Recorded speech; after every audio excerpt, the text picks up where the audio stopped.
আসসালামু আলাইকুম সবাইকে। আমি আপনাদেরকে দেখাবো আমি প্রতিনিয়ত চায়না থেকে কিভাবে প্রোডাক্ট বাংলাদেশে এক্সপোর্ট করে থাকি।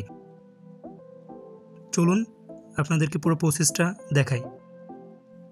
প্রথমে আমি আমার ক্লায়েন্টের রিকোয়ারমেন্ট অনুযায়ী প্রোডাক্টগুলি ডিরেক্ট ফ্যাক্টরি থেকে সোর্সিং করে থাকি এবং কিছু প্রোডাক্ট আছে যা আমি অনলাইন প্ল্যাটফর্ম থেকে সোর্সিং করে থাকি। অনলাইন প্ল্যাটফর্মগুলোর মধ্যে রয়েছে পিনদুদু, তাওবা, 1668 এবং কিছু চাইনিজ ওয়েবসাইট রয়েছে যেগুলো থেকে আমি প্রোডাক্টগুলো সোর্সিং করে থাকি।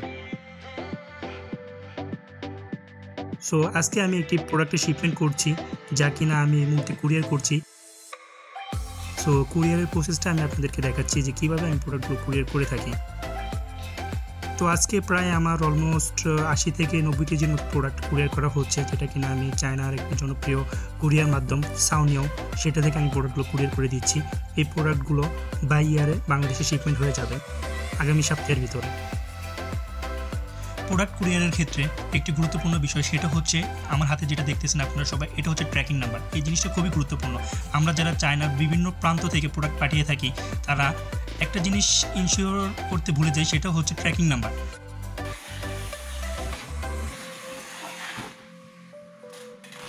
চলুন আমরা এখন পার্সেল কুরিয়ার করার প্রক্রিয়াটি দেখি।